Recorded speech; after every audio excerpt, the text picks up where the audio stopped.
Meus irmãos, a paz do Senhor Jesus, seja bem-vindo ao nosso canal e à nossa pré-aula da Escola Bíblica Dominical.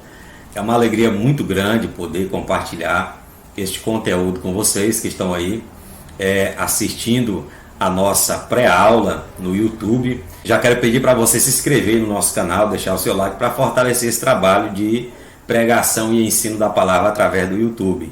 Nós estamos comentando a lição da classe adulto da CPAD do segundo trimestre de 2020 e a lição desse segundo trimestre carrega um tema: a igreja eleita, redimida pelo sangue de Cristo e selada com o Espírito Santo da promessa.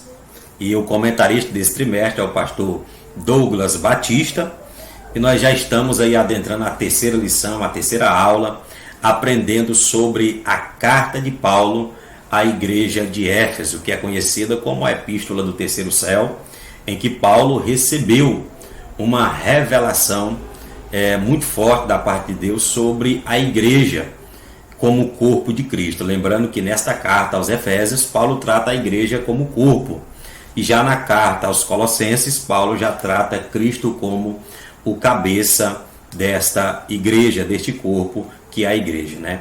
Então nós vamos dar continuidade a nossas lições e vamos iniciar aí a lição de número 3, e eu quero ser canal de bênção para a sua vida. Eu sou o presbítero Luciano Silva, sou obreiro da Igreja Evangélica Assembleia de Deus em Laranjal do Jari, Amapá, Brasil. A nossa igreja é pastoreada pelo reverendo Jacó Monteiro da Silva, aqui no sul do Amapá. Estamos aqui fazendo a obra de Deus também, né? E querendo ser a cada dia canal de bênçãos para a sua vida. Então vem comigo, fica comigo até o final. Eu tenho certeza que esta aula hoje vai ser bênção de Deus para a sua vida, você que nos acompanha aí do outro lado. Nós vamos tratar o tema da terceira lição, eleição e predestinação. E é um tema que tem trago muito embate teológico há muitos anos atrás, inclusive entre o período da Reforma. Falar sobre eleição e predestinação é tocar numa área delicada, mas nós vamos aqui deixar o nosso posicionamento assembleiano pentecostal concernente a isso, certo? Sobre eleição, predestinação, aquilo que nós cremos e pregamos, interpretamos assim esta temática na carta de Paulo aos Efésios. Quero também falar de uma forma rápida, não vou também me aprofundar, vou deixar isso para outro vídeo, para outro momento, mas eu vejo que é momento propício para tocar um pouco em calvinismo e arminianismo, porque são as duas linhas teológicas aí desde o século XVI que vem rompendo gerações, concílios, sínodos concernente a essa temática. Mas o propósito da aula aqui não é esse, não é trazer esse embate, não é trazer isso à tona, mas sim mostrar o nosso posicionamento pentecostal. Mas falarei no decorrer da aula, eu vou estar tocando aqui, dando umas pinceladas no tocante ao posicionamento calvinista e o posicionamento arminiano. Lembrando que nós, assembleianos, a nossa linha soteriológica, no tocante à doutrina da salvação, é arminiana. Pouco se fala sobre isso, porque se evita esses embates, mas nós vamos entender algumas verdades. Nosso textuário diz: como também nos elegeu nele antes da fundação do mundo, para que fôssemos santos e irrepreensíveis diante dele em amor, e nos predestinou para filhos de adoção por Jesus Cristo, para si mesmo segundo o beneplácito de sua vontade. Aos Efésios capítulo 1, versículo 4 e 5. Lembrando que a leitura bíblica em classe está em aos Efésios capítulo 1, do verso 4 ao 12, você pode acompanhar na sua Bíblia, é a leitura bíblica em classe, da qual nós vamos extrair destes versículos a lição de hoje. Nós temos aqui um objetivo geral, que é informar que Deus soube de antemão, é a presciência de Deus, por meio de sua presciência, certo? Presciência, já quero aqui adiantar, que é Deus saber de tudo o que vai acontecer amanhã. Deus já sabe hoje, isso é presciência, certo? Olha só, quais pessoas creriam e que em Cristo seriam predestinados a receber bênçãos espirituais. Então nós vamos entender que, apesar do evangelho ser pregado, apesar de Deus mandar pregar o evangelho a toda criatura, é o ID, a ordem imperativa de Jesus, Deus já sabe quem vai crer. Deus já sabe quem vai se deixar ser trabalhado pelo Evangelho e pela graça preveniente. Isso é presciência de Deus. Não que Ele separou e escolheu, né, uns para crer e outros para não crer, certo? Nós não cremos e não pregamos essa dupla predestinação fatalista calvinista. Nós cremos sim que Deus, Ele quer que todos se salvem, cheguem ao pleno conhecimento da verdade, que Jesus morreu pelo mundo inteiro, que a sua expiação foi ilimitada, mas porém, na sua presciência, Deus já sabe quem vai crer no Evangelho. Então vamos lá, nós temos aqui 3 objetivos específicos, que o primeiro é esclarecer a diferença bíblica entre eleição e predestinação. Nós vamos esclarecer isso hoje. Segundo, explicar como ocorreu a eleição divina desde antes da fundação do mundo. Uma coisa que eu quero deixar bem claro é que antes de Deus dizer haja luz, Ele já havia dito antes da fundação do mundo haja cruz. Ou seja, o plano de salvação não foi algo que Deus criou depois da queda. Como se o homem caiu, o homem errou, e Deus disse, eu tenho que criar algo aqui para trazer o homem de volta. Não, Deus já havia criado o plano de salvação antes que o homem caísse.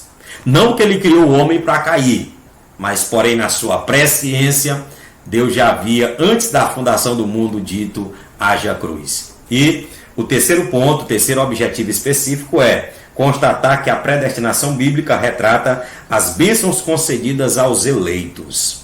Amém? Então nós vamos entender isso hoje. Fica comigo na aula. A verdade prática diz, segundo a sua presciência, Deus elegeu e predestinou para a salvação os que creriam e perseverariam na fé em Jesus Cristo, né? Então, presciência é saber antes. Elegeu, Deus escolheu. Como eu disse, nós vamos entender hoje que esta escolha, né, retrata não só um indivíduo, mas um grupo de pessoas chamado igreja, certo? E quando se alguém ouve o Evangelho, alguém se deixa ser trabalhado pela graça preveniente, ele passa a ser um eleito, ele passa a fazer parte deste grupo, desse organismo vivo, deste corpo chamado igreja. Aí sim ele vai gozar de tudo aquilo que Deus antes predestinou, que Deus antes projetou para todo eleito viver. Uma coisa que eu quero destacar antes de nós entrarmos na lição é retornar aqui ao texto áureo, quando Paulo escreve que Deus elegeu, em outra tradução está escolheu, né? Deus escolheu nele, ou seja, Cristo nos escolheu para Ele. Pois bem, querido, vamos para a introdução da nossa lição. A eleição e a predestinação são termos importantes na compreensão da doutrina da salvação. A doutrina da salvação, dentro da sistemática, é chamada de soteriologia. Como nós temos bibliologia, que é a doutrina das escrituras, armatiologia, que é a doutrina do pecado, antropologia, que é a doutrina do homem, que foi tema de lição passada, escatologia, que é a doutrina das últimas coisas, eclesiologia, que é a doutrina e o ensino sobre a igreja. Então nós vamos tratar, né, no tocante à eleição e predestinação aqui, em soteriologia, no tocante à salvação. Esses vocábulos ligados entre si elucidam o plano divino de salvar os pecadores. Nesta lição abordaremos os conceitos bíblicos e a interpretação pentecostal referente à eleição e à predestinação. Como eu falei, eu vou aqui dar umas pinceladas no tocante a calvinismo e arminianismo, fazer você entender que a nossa interpretação pentecostal, né, nós somos assembleianos pentecostais, crê dessa seguinte forma, de que Deus nos elegeu como igreja e nos predestinou para vivermos todas as bênçãos que Deus assim antes já projetou aos eleitos. Não é uma dupla predestinação fatalista, em que Deus escolheu uns para a salvação e outros para se perderem. Não, nós vamos trazer aqui a interpretação pentecostal concernente a isso. E nós vamos falar, eu vou falar para você sobre a questão da tulipe calvinista, os 5 pontos do calvinismo, os 5 pontos do arminianismo, né, de uma forma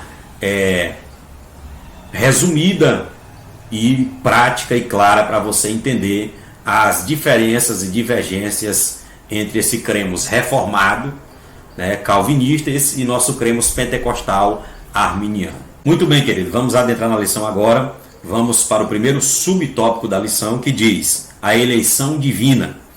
Eleição traz a ideia de escolha, né? Eleger significa escolher. Em outra tradução, numa versão Almeida atualizada, você vai ler no versículo 4, a palavra elegeu, você vai ler escolheu. No grego, né, significa eleger e escolher, ambas a mesma coisa.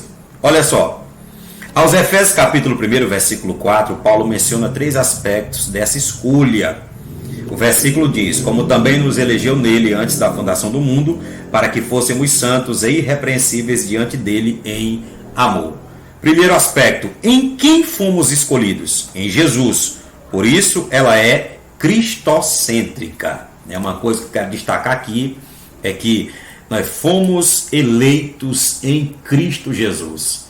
Que a nossa eleição ela é cristocêntrica, né? Lembrando que Paulo aqui ele destaca bem Cristo como sendo o centro da igreja, o centro da vida cristã, o centro da nossa vida, da nossa adoração, do nosso cotidiano.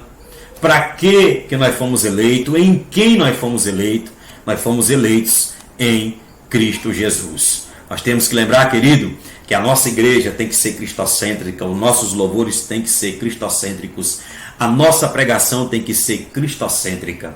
Tem acontecido hoje uma falha muito grande, uma deficiência, eu quero destacar aqui, no tocante a louvores e pregação. Por quê? Porque estão se tornando antropocêntricos. Louvores que exaltam o homem e não exaltam a Cristo. Pregações que já são mais alta ajuda do que de fato anunciar o Cristo bíblico. Nós temos que entender que nós fomos escolhidos nele. Então a nossa eleição ela é cristocêntrica. É por isso que o mundo está em crise neste momento, devido à situação de pandemia, mas nós, a igreja, estamos em Cristo, porque nós fomos eleitos nele. Segundo ponto, em que tempo se deu essa escolha? O tempo é dito como antes da fundação do mundo. É aquilo que eu volto a frisar.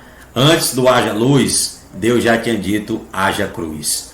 O plano de salvação não foi criado após a queda. Antes da queda, Cristo já havia elegido a igreja e estava isso oculto nele. Amém? Terceiro ponto, para qual finalidade? Para que fôssemos santos e irrepreensíveis, ou seja, nós fomos eleitos para sermos santos e irrepreensíveis. Donald Stamp, editor da Bíblia de Estudo Pentecostal, afirma que a eleição de pessoas ocorre somente em união com Jesus Cristo e que ninguém é eleito sem estar unido a Cristo pela fé. Nossa declaração de fé assevera que Deus elegeu a igreja desde a eternidade, antes da fundação do mundo, segundo a sua presciência. É aquilo que eu volto a citar. A igreja estava em Cristo antes da fundação do mundo. É por isso que a carta aos Efésios é uma revelação muito bela que Deus deu a Paulo, e Paulo nos traz essa revelação em relação à igreja, uma revelação crescente sobre a igreja como o corpo de Cristo, os santos, o instrumento de Deus, certo? Para confundir e derrubar o mal na sua geração, durante toda a sua existência na terra. Isso é a igreja, o corpo de Cristo. 1 Pedro, capítulo 1, versículo 2 diz: eleitos segundo a presciência de Deus Pai em santificação do Espírito, para a obediência e aspersão do sangue de Jesus Cristo, graça e paz vos sejam multiplicadas. Olha só a revelação que Pedro nos traz aqui. Ele diz que eleitos segundo a presciência de Deus Pai, né? Então, mais uma vez eu ratifico, eu friso e volto a dizer que presciência é o poder de Deus de saber de todas as coisas antes que elas aconteçam. Isso é presciência de Deus, né? Uma das controvérsias teológicas entre os reformados calvinistas é que eles apregoam que Cristo, a sua expiação, ela foi limitada. Cristo morreu apenas pelos eleitos, eles interpretam assim, e eles dizem que o sangue de Cristo, preste bem atenção, sendo derramado apenas pelos eleitos, a dupla predestinação fatalista, uns para o céu e outros para a perdição, não se perdeu nenhuma gota. E eles rebatem o nosso cremos de que se Cristo morreu pelo mundo inteiro, como está em João 3,16, o mundo ali no grego é todas as pessoas, todos os homens, não é um grupo de pessoas de cada raça, mas sim todas as raças, todos os que crerem, todos os que vierem a Cristo, certo? E eles dizem que Cristo morreu apenas por esse grupo, certo? Só que o que nós entendemos é que quando se trata de presciência, é que Cristo morreu por todos. Agora, mesmo morrendo por todos, nem todos responderão ao Evangelho. E assim, nós passamos a entender que a presciência de Deus, a questão de Deus saber todas as coisas que vão acontecer sem antes ter acontecido, Deus já sabe quem vai crer, quem vai aderir, quem vai responder ao Evangelho, se deixar ser trabalhado pela pregação do Evangelho e pela graça preveniente. Mais tarde nós vamos adentrar nessa questão de graça, é mais um ponto calvinista, a questão da graça irresistível, e nós apregoamos a graça que pode ser resistida, porque o homem ele tem responsabilidade também no tocante à sua salvação. Aí já entra a questão do monergismo, né, que eles apregoam que Deus vai com a sua graça irresistível e traz o eleito de qualquer forma. E nós apregoamos e cremos no sinergismo, em que Deus, através da pregação do Evangelho, o Espírito Santo, com a graça preveniente, trabalha no homem, mas o homem tem também a sua responsabilidade, o seu posicionamento de crer e vir a Cristo abandonando os seus pecados. Vamos lá, querido. Segundo ponto. As condições da eleição. Esse é o segundo tópico, o segundo subtópico do primeiro ponto, as condições da eleição. A Bíblia de Estudo Pentecostal ensina que a eleição para a salvação em Cristo é oferecida a todos. João 3,16, a Bíblia diz que Deus amou o mundo ali no grego, né, todos os homens, todas as pessoas. Não foi um grupo de pessoas de cada povo, foram todos os povos de uma maneira geral, integral, certo? E também aqui ele dá uma citação de 1 Timóteo capítulo 2, versículo 4 a 6, né, que Cristo foi oferecido por todos. Essa é a expiação ilimitada, que Jesus morreu por todos os homens. Aí você pergunta, presbítero Luciano, por que nem todos vão se salvar, sendo que é a vontade de Deus? Porque nem todos irão de fato responder ao Evangelho, ou seja, crer e vir a Cristo, certo? Mas a salvação é ofertada a todos os homens. Amém? E tornou-se uma realidade para cada pessoa de acordo com o seu prévio arrependimento e fé. Preste bem atenção. O seu prévio arrependimento e fé. Como é que alguém pode ser salvo? Ele tem que ouvir o Evangelho, né? O trabalho do pregador não é convencer o pecador, é entregar a mensagem de salvação a ele, é pregar. Quem convence, quem trabalha é o Espírito Santo através da graça preveniente. Ou seja, o pecador ouve o Evangelho, aí o que acontece? Deus vai até ele através da graça, certo? Preveniente, e o homem vai ter posicionamento, certo? De se arrepender, crendo nessa mensagem que ele ouviu, certo? Mas também ele pode resistir a essa mensagem, ele pode continuar escolhendo estar no pecado e ter, infelizmente, uma morte eterna, sofrer o dano da segunda morte, a separação total de Deus. Daqui a pouco nós vamos tocar no questão do livre-arbítrio, né, a responsabilidade do homem, a responsabilidade de Deus no tocante à salvação. Continuando, querido, entretanto, esse meio não é meritório e ninguém pode cumpri-lo sem a graça de Deus. Desse modo, fomos eleitos por iniciativa divina, por causa da graciosa obra de Cristo e não pelas nossas obras. Uma coisa importante aqui é que nós somos salvos pela graça de Deus, favor imerecido. O homem não é salvo por obras, né? Apesar de Tiago citar essa questão de obras, o apóstolo Tiago, que a fé sem obras é morta, mas você não pratica boas obras para ser salvo. Você pratica boas obras porque você já é salvo. Isso é importante. Então, nós entendemos aqui que não é mérito do homem, de forma nenhuma, porque o homem não merecia, nós não merecemos o favor de Deus, O homem não se auto-justifica merecer ser salvo. É somente graça, misericórdia de Deus para com o homem pecador. Amém? Então vamos lá. Vamos continuar. Terceiro subtópico. Vida santa e irrepreensível. Paulo enfatiza que a eleição tem a finalidade específica de sermos santos e irrepreensíveis diante dele. Preste bem atenção. Paulo enfatiza que a eleição, a escolha, tem a finalidade específica de sermos santos e irrepreensíveis. Então Deus nos escolheu, Deus nos elegeu para uma vida de santidade, uma vida irrepreensível diante dele. Olha só. Nesse aspecto, o vocábulo grego ágil, santo, significa separado do pecado. Então, ser santo significa ser separado do pecado. É estar no mundo, mas não se contaminar com o sistema mundano regido por Satanás. 1 Pedro, capítulo 1, versículo 15 e 16. Mas como é santo aquele que vos chamou, sede vós também santos em toda a vossa maneira de viver. Porquanto está escrito, sede santos, porque eu sou santo. Pedro aqui cita Levítico, capítulo 11, e versículo 44. Então, nós fomos eleitos para uma vida santa, em toda a nossa maneira de viver. Certo? Então, se você é santo hoje, se santifique mais, seja mais santo amanhã. Certo? Seja santo em casa, seja santo no trabalho, seja santo na igreja. Felizmente, muitos eles manifestam uma santidade exterior somente na igreja, no momento do culto, mas em casa não tem nenhum tipo de comportamento de santo, de uma pessoa fiel a Deus, no trabalho, no seu linguajar, sua forma, maneira de agir.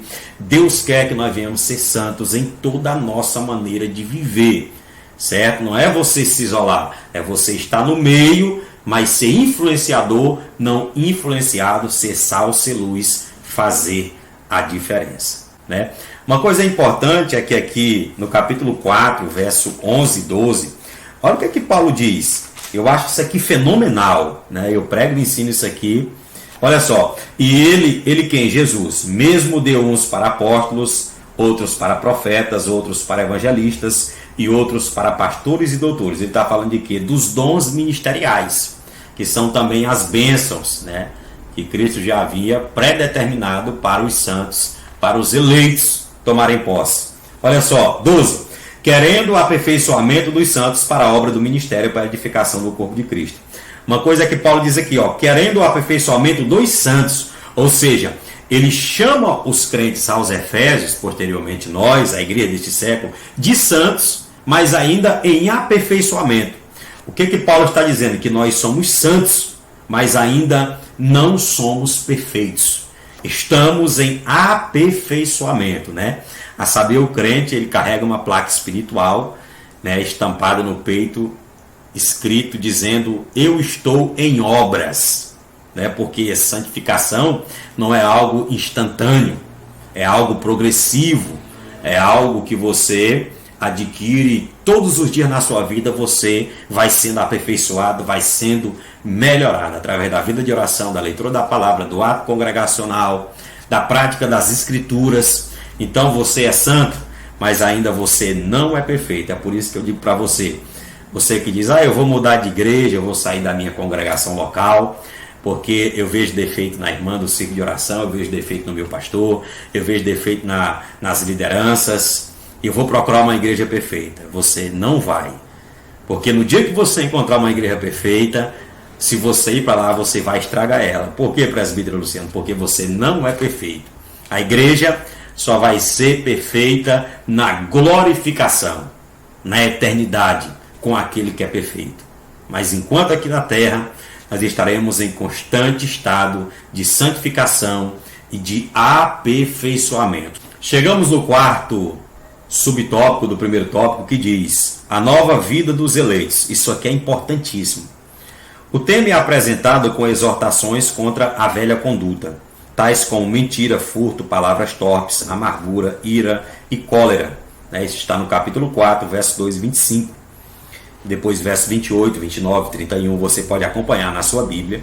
E ainda severas advertências contra a fornicação, que é a relação sexual fora do casamento, né, entre pessoas solteiras, impureza, avareza e embriaguez, capítulo 5, verso 3, 15 e 18. A finalidade é apresentar a Deus uma igreja gloriosa, sem mácula, sem ruga, mas santa e irrepreensível. Não obstante, somente o Espírito Santo capacita o crente para esse novo estilo de vida. Trata-se, portanto, de um processo contínuo de santificação até a glorificação final no dia de Cristo, ou seja, no dia do arrebatamento da igreja. Eu volto a frisar, né? Nós estamos em constante aperfeiçoamento. Então, quando nós passamos a fazer parte da igreja, quando nós passamos a ser eleitos, porque antes de ser um eleito você é uma criatura, você ouve o Evangelho, você é trabalhado pela graça, você vem a Cristo, você confessa seus pecados, aí o Espírito Santo, né, que é o agente da santificação em nós, ele vai retirando todo o fragmento do velho homem, né, da natureza herdada do primeiro Adão, do primeiro pai. Você vai passando a se desligar, eu posso usar uma linguagem figurada, o seu sangue do primeiro Adão, que traz a ira, a contenda, a palavra torpe, a fornicação, a impureza, o adultério, a avareza, e você se conecta ao segundo Adão, que é Cristo, recebendo dele sangue puro, sem pecado, e você vai sendo transformado, a sua conduta vai sendo mudada. Aqueles que estão dentro da sua casa, no seu trabalho, seus vizinhos, a sua igreja local vai vendo a mudança, o seu aperfeiçoamento, o processo contínuo, né, os estágios da santificação, da mudança de vida em você. Amém, querido? Então vamos lá, vamos continuar. Os eleitos em Cristo, os verdadeiros eleitos, eles têm uma nova conduta, eles são transformados a cada dia, né? É um processo contínuo até a glorificação do dia do Senhor, que é o arrebatamento da igreja, predestinados para filhos de adoção. A palavra predestinar mostra que o destino dos eleitos foi feito na eternidade, né? Uma coisa que eu quero destacar a você é que o homem não é eterno. O homem passará a fazer parte da eternidade, porque só é eterno Deus, porque Deus é incriado, certo? Nós passaremos a fazer parte da eternidade com Deus. Isso é importante porque nós fomos criados por Deus. Primeiro subtópico, a predestinação. O termo grego proorizo, traduzido por predestinar, é formado pelo vocábulo orizo, que significa determinar, e pela proposição pro, que indica algo feito antes, ou seja, predestinar significa literalmente determinar antes. Mais uma vez eu friso, não é a predestinação fatalista, em que uns foi para predestinado aos céus e outros à perdição. Não. Deus determinou antes bênçãos, né, coisas especiais aos eleitos, não aqueles, né? Quando se fala de eleito, não é a questão de que a pessoa foi escolhida para ser salvo, mas ele passa a ser eleito quando ele, pela fé, pelo arrependimento, vem a Cristo. Aí ele passa a ser um eleito. Amém? Então vamos continuar. A Bíblia de Estudo Pentecostal esclarece que a predestinação se aplica aos propósitos de Deus, inclusos na eleição. Que a eleição é a escolha feita por Deus em Cristo de um povo para si mesmo. E a gente vai ver aqui que essa questão dessa eleição não é somente de um indivíduo, é de um grupo coletivo, de um povo chamado igreja, o corpo de Cristo na terra, certo? Por conseguinte, nossa declaração de fé ensina que a predestinação dos salvos é precedida pelo conhecimento prévio de Deus daqueles que, diante do chamamento do Evangelho, recebem a Cristo como seu Salvador pessoal e perseveram até o fim. Logo, foi vontade de Deus reconciliar os pecadores e torná-los seus filhos. Preste bem atenção, né? Tem aquilo que eu volto a falar, a presciência de Deus, ou seja, Deus tem um conhecimento prévio daqueles que vão responder ao chamamento do Evangelho. Não que Deus os escolheu, não que Deus os trouxe de qualquer forma para serem salvos, como ensina a linha teológica calvinista, não. Mas pela presciência de Deus, Deus já sabe num grupo de pessoas que ouvem o Evangelho, as que crerão e as que não crerão no Evangelho. Vamos para o segundo subtópico. Filhos por adoção. Paulo é o único escritor do Novo Testamento que emprega o termo adoção. Essa prática não fazia parte do sistema legal judaico, mas era comum entre os romanos e perfeitamente conhecida entre os gregos. Assim, o apóstolo enfatiza que foi agradável a Deus inserir no plano da salvação a adoção dos eleitos como filhos, segundo o beneplácito da sua vontade, né? Bom propósito, né? Então, beneplácito significa bom propósito de Deus, né? O propósito de Deus em nos eleger, em nos predestinar, é bom, é um bom propósito, segundo o seu beneplácito. Amém? Vamos continuar. Ele ainda assinala que o amor foi o que moveu o Pai a nos adotar. Se no outro tempo éramos estranhos e inimigos de Deus, agora estamos, preste bem atenção, reconciliados com Ele em Cristo e somos seus filhos. Colossenses capítulo 1, versículo 21, né, uma citação que fala sobre essa questão, que a carta de Paulo aos Colossenses é uma carta gêmea da carta aos Efésios, né, muitos versículos de Efésios são repetidos em Colossenses, e é importante destacar que a carta aos Colossenses, como eu já disse, Paulo destaca Cristo, o cabeça da igreja. E na carta aos Efésios, Paulo destaca a igreja como corpo de Cristo, que é o cabeça. Amém? Então vamos lá. Essa posição nos é imerecida, contudo aprove ao Pai fazê-la assim. Então uma coisa é certa, foi o amor de Deus, o seu grande amor, que o moveu a nos adotar. Porque o homem sem Deus, ele é criatura, ele só passa a ter Deus como Pai e gozar de todas as bênçãos que o Pai tem reservado para os filhos, a partir do momento que ele responde ao chamamento do Evangelho. Ele passa a ser filho de Deus adotivo por adoção. Vamos lá. Terceiro subtópico, os privilégios da adoção. Deus criou o ser humano para estar em comunhão com Ele. Uma coisa que eu quero frisar aqui é que Deus criou o homem para vários propósitos. Primeiro, glorificar a Deus, procriar, né, administrar a terra e se relacionar com Deus. Uma das coisas que o pecado fez, né, com Deus e o homem, entre Deus e o homem, foi quebrar esse relacionamento. Ou seja, o pecado, ele impossibilita o homem de se relacionar com Deus, de comungar com Deus, de ter comunhão com Deus. É por isso que somente através de Cristo, somente através da sua morte, do seu sangue, da mensagem do Evangelho, nós temos a capacidade de voltar a comungar, a se relacionar com Deus. Vamos ler Isaías capítulo 59, versículo 1 e 2, que diz assim, ainda falando sobre a questão do pecado que faz separação entre o homem e Deus, que quebra relacionamento. Eis que a mão do Senhor não está encolhida para que não possa salvar, nem agravado o seu ouvido para não poder ouvir, mas as vossas iniquidades, pecado, fazem separação entre vós e o vosso Deus, e os vossos pecados encobrem o seu rosto de vós, para que não vos ouça.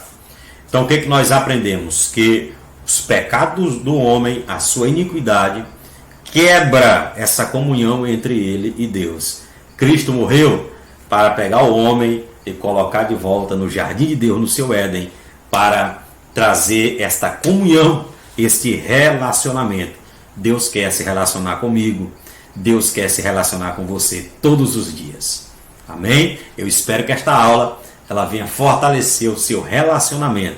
Você, querido professor da escola bíblica, você, querido aluno, superintendente, que esta aula venha fortalecer você a cada dia.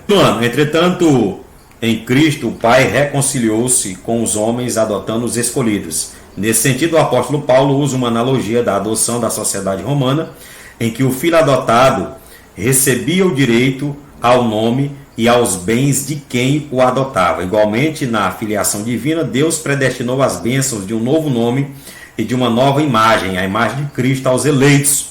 Então, Deus concede a redenção e a remissão de pecados e restabelece a comunhão com o pecador, dando-lhe o direito de clamar Abba Pai, ou seja, Pai, Paizinho.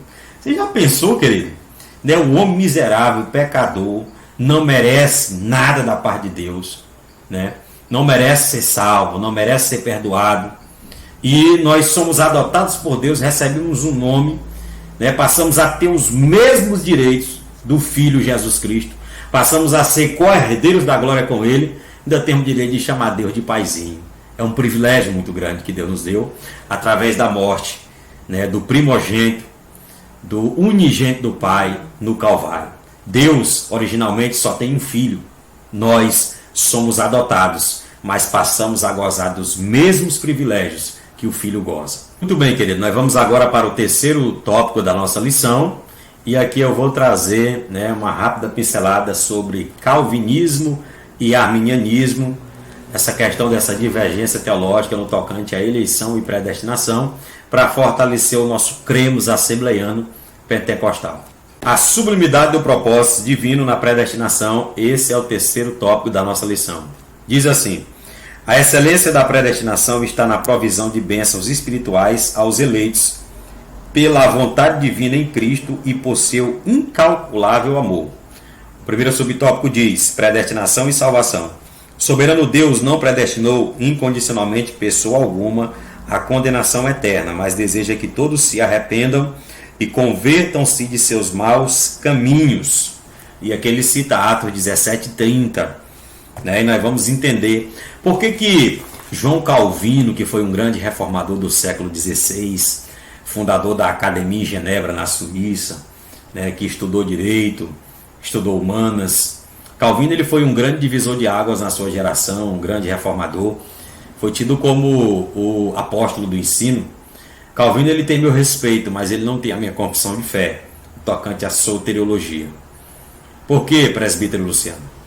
Ele, aderindo aos ensinos de Santo Agostinho, Agostinho de Hipona, que é um dos pais da igreja, que trouxe aí uma linha doutrinária que influenciou Calvino, influenciou Zwinglio, influenciou muitos reformadores como Knox, o próprio Teodoro Beza, que foi sucessor de Calvino na Academia em Genebra, essa questão da predestinação. Calvino passou a crer muito nessa doutrina, neste ensino que Deus predestinou uns para o céu e outros à perdição, quando ele pregava os seus sermões. Ele começou a notar que um certo número de indivíduos na plateia, ali na igreja, no local que ele estava ensinando, ficavam prestando atenção na sua mensagem, sérios, dando crédito, e outros ficavam com gracejo, outros ficavam sem prestar atenção, não mostravam nenhum interesse. E aquilo começou a trazer a Calvino um pensamento. Calvino, após a mensagem, o sermão, ficava horas pensando, estudando. Ele passou a ir crendo, nesse cremos de Agostinho, de Santo Agostinho, que já ensinou, já havia formulado isso há tempos atrás, e ele passou a dar ênfase a essa doutrina. É por isso que Calvino foi o que mais trouxe relevância à dupla predestinação, e se adere muito a ele essa questão, porque foi ele que deu base, foi ele que enfatizou essa dupla predestinação fatalista. Você pode ler Romanos capítulo 9, verso 18, que é esse texto que Calvino lança mão, capítulo 9 de Romanos, para falar sobre essa dupla predestinação, essa escolha de Deus, uns para a salvação e outros para a perdição, certo? Mas quando Calvino morre, Teodoro Beza assume a liderança dos seus ensinos e da continuidade,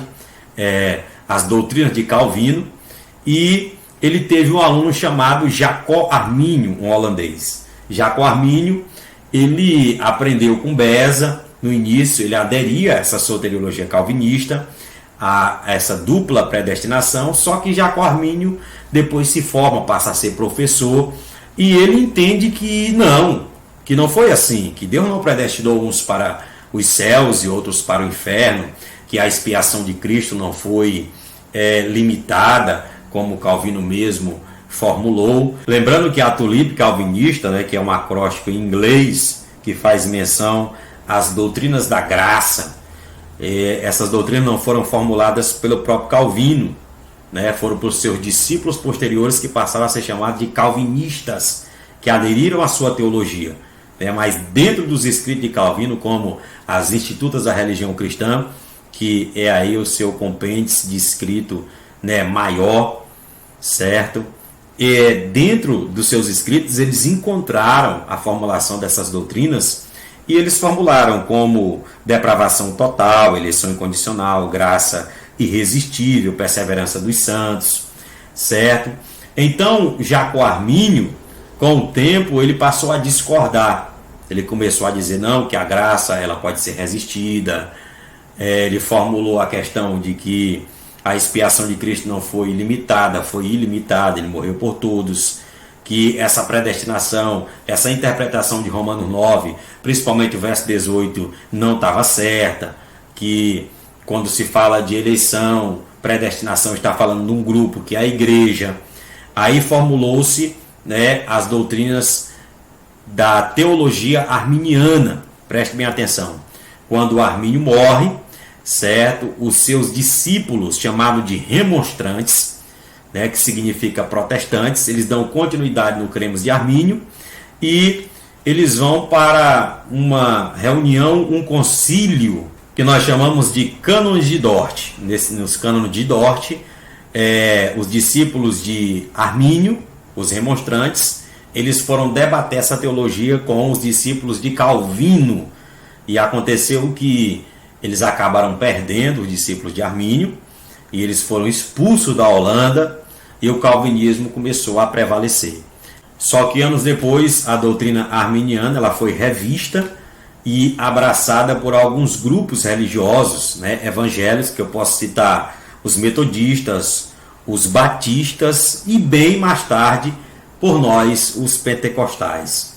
Então nós seguimos essa linha arminiana, certo? Que essa predestinação que a Bíblia fala as bênçãos são as bênçãos espirituais, né, e também materiais que Deus reservou para os eleitos.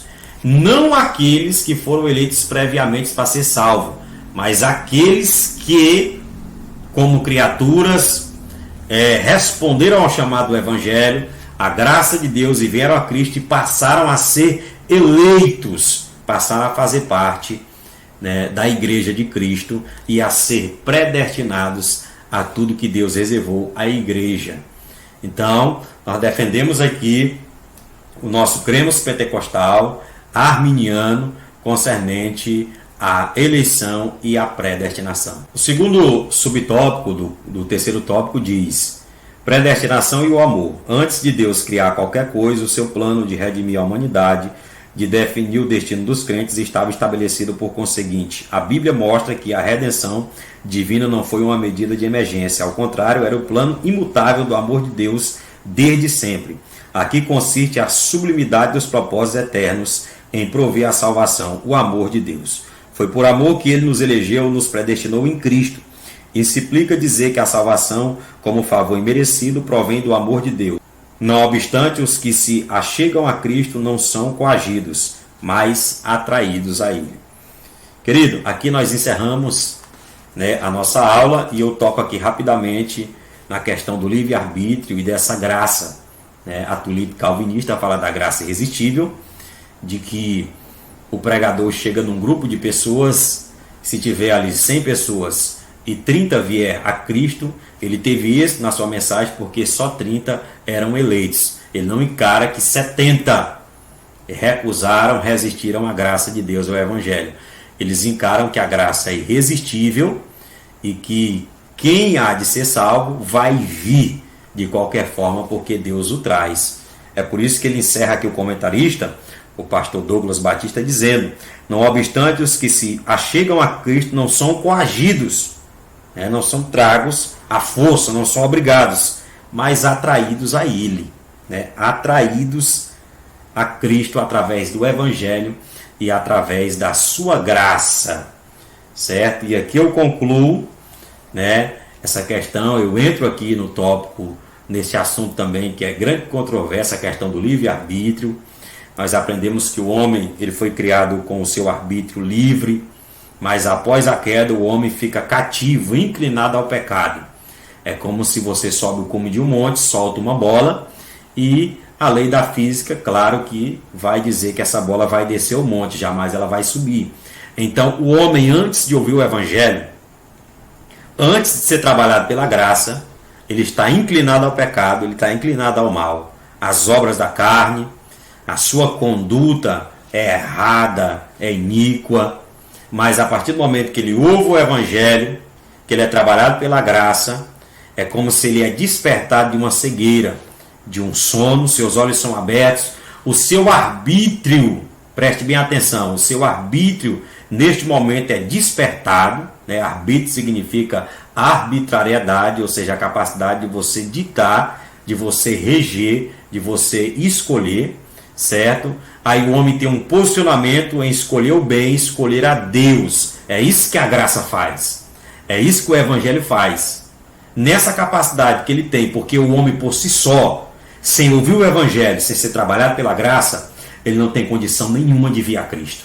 Pelágio, que foi um monge, né, que ele trouxe essa teologia, esse ensino, ele foi refutado, tido como heresia, porque o homem sem o Evangelho, sem ouvir o Evangelho, sem antes de Deus ir a ele, né, porque Deus vai primeiro nele, através da graça, o desperta o seu arbítrio para que ele venha atentar para Deus, olhar para cima e ter a capacidade de escolher a Deus, escolher o bem e lutar a cada dia com a ajuda do Espírito Santo para ser santificado, para ser melhorado e aperfeiçoado por Deus.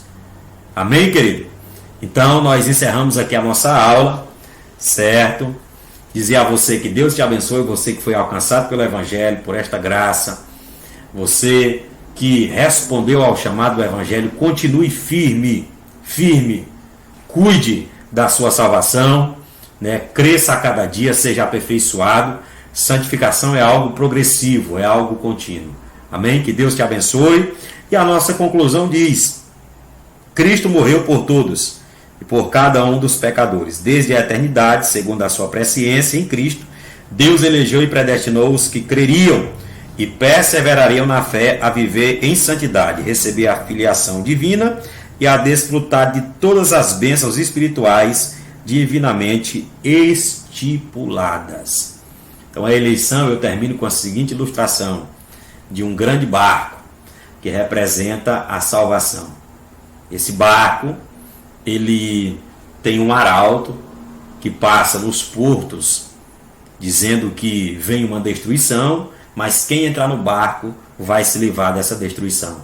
Então quem ouve aquele arauto, quem ouve aquela mensagem e crê, entra no barco e passa a ser um eleito. Esse barco, ele vai se formando, sendo composto por pessoas, e ele vai se tornando o que nós chamamos de igreja, de corpo de Cristo. Então é eleito aquele que está no barco, aquele que está no corpo. Mas se essa pessoa que está no barco, por alguma situação, deixar de crer, deixar de seguir, apostatar e pular do barco, ele vai correr o risco de morrer. Isso chama-se decair da graça. Então cuide da sua salvação. Permaneça no barco, permaneça no corpo, permaneça nesta grande viagem que está nos levando em direção ao nosso Deus, a nossa eternidade. Que Deus te abençoe, eleito. Que Deus te abençoe, predestinado. Compartilhe esse vídeo, curte aí, se inscreva no nosso canal. Nós estaremos semanalmente trazendo uma aula da Escola Bíblica Dominical, né? Mas ela significa... Muito bem, queridos. Vamos